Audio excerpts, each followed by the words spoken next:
12th solid state,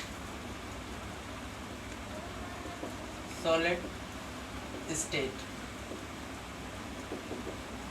हमने पढ़ा था। क्रिस्टलीय ठोस, अक्रिस्टलीय ठोस के बारे में हम पढ़ चुके थे। अब हमको पढ़ना है क्रिस्टलीय ठोस के प्रकार। क्रिस्टलीय ठोस, क्रिस्टलीय ठोस के प्रकार, क्रिस्टलीय ठोस के प्रकार। तो क्रिस्टलीय ठोस हमारे जो होते हैं वो 4 प्रकार के होते हैं। ये 4 प्रकार के होते हैं। कितने प्रकार के होते हैं? 4 प्रकार के, 4 प्रकार के होते हैं। तो क्रिस्टलीय ठोस 4 प्रकार के होते हैं। कौन कौन से होते हैं वो हम लिख देते हैं, एक टेबल सा बना देते हैं और हम उसी पर काम करेंगे। सबसे पहला आपका जो होगा वो होता है आयनिक ठोस, आयनिक ठोस, आयनिक ठोस। और जो दूसरा होगा वो होगा धात्विक ठोस, धात्विक ठोस, धात्विक ठोस। और जो तीसरा है वो आपका है अधात्विक ठोस, अधात्विक ठोस।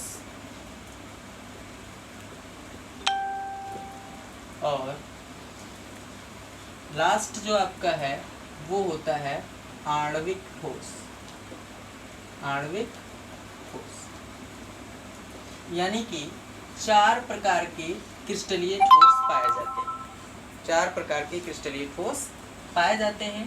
पहला होगा आयनिक ठोस, दूसरा धात्विक, तीसरा अधात्विक और चौथा आणविक ठोस। तो इन चारों क्रिस्टलीय ठोसों के बारे में हमको पढ़ना है, चारों के बारे में हम पढ़ेंगे। और यह हम यहीं पर क्या कर दें, परिभाषा भी और इसका अंतर भी हम यहाँ पर लिख देंगे एक टेबल के रूप में। तो जो सबसे पहला काम करना है कि हमें देखना है कि इन सबके अवयवी कण कौन कौन से होते हैं, सबके अवयवी कण। तो यहाँ पर पहला गुण है अवयवी कण का, अवयवी कण। तो आयनिक ठोस के अवयवी कण क्या होते हैं? आयनिक ठोस नाम से ही क्लियर है कि आयंस हैं इसमें। क्या है? आयंस। तो आयंस जो होते हैं वो 2 प्रकार के होते हैं, एक धनायन होता है और एक ऋणायन होता है। तो इसका मतलब है कि आयनिक ठोस में हमको जो अवयवी कण मिलेगा वो आयंस मिलेंगे। आयंस कितने होते हैं? 2। पहला होगा धनायन, धनायन, धनायन तथा कैटायन, धनायन तथा ऋणायन, ऋणायन। यानी कि जो आयनिक ठोस होंगे उनके अवयवी कण धनायन तथा ऋणायन होते हैं। अधात्विक ठोस, अधात्विक ठोस में क्या होता है? अधात्विक नहीं, धात्विक ठोस। तो धात्विक ठोस का मतलब है, वो नाम से ही क्लियर है कि धातु होगी। ठीक।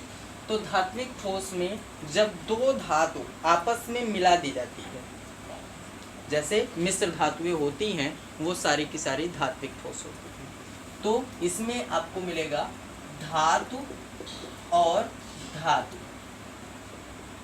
इसके अवयवी कण होंगे धातु और धातु। अधात्विक ठोस में क्या होगा? ये अधात्विक यानी अधातु अधातु इसमें मिलेंगे। ये अधातु, अधातु और अधातु जब आपस में होते हैं तो अधातु अधातु जब आपस में क्रिया करते हैं तो जो ठोस मिलता है हमको वो अधात्विक ठोस मिलता है। आणविक ठोस में क्या होगा? यहाँ पर अवयवी कण के रूप में अणु होंगे। क्या होंगे? अणु होंगे। ठीक। फिर ये तो पहला गुण था इसका कि आयनिक ठोस के धनायन तथा ऋणायन, धात्विक के धातु धातु, अधात्विक के अधातु अधातु और आणविक ठोस के अणु। अब यहाँ पर दूसरा जो पॉइंट है, दूसरा पॉइंट इनके मेल्टिंग और बॉइलिंग पॉइंट के बारे में बात करते हैं। किसके बारे में? मेल्टिंग और बॉइलिंग पॉइंट के बारे में। तो मेल्टिंग और बॉइलिंग पॉइंट में क्या होता है कि मेल्टिंग और बॉइलिंग पॉइंट यानी गलनांक और क्वथनांक।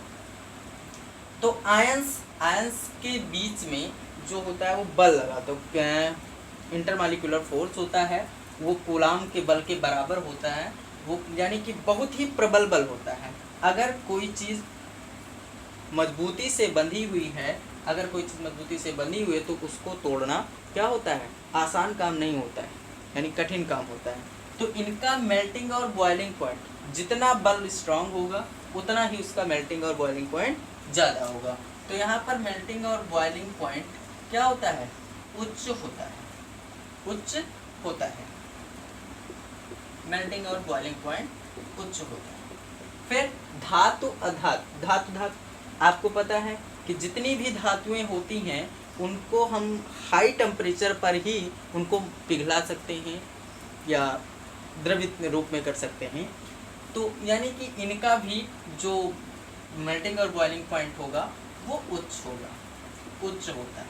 फिर अधातु, अधातुएं जो होती हैं यानी कि अधातु, इनको तो अगर इनको पिघलाना है, इनको मेल्ट करना है तो इनको बहुत ज़्यादा टेम्परेचर देना पड़ेगा, इन दोनों से भी ज़्यादा टेम्परेचर इनको देना पड़ता है, इसलिए ये बहुत उच्च होता है, बहुत अधिक, बहुत अधिक, इसका मेल्टिंग और बॉइलिंग पॉइंट बहुत अधिक होता है।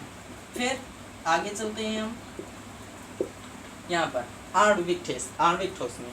तो आणविक ठोस जो होते हैं, यहाँ पर अणु होते हैं ये, तो ये इन तीनों से बहुत ही कम टेम्परेचर पे ही मेल्ट और बॉयल हो जाते हैं, इसलिए आणविक ठोस का जो मेल्टिंग और बॉइलिंग पॉइंट जो होता है वो कम होता है, कम होता है। फिर ये दूसरा, फिर उसके बाद यहाँ पर तीसरा पॉइंट ये है विद्युत का चालन, विद्युत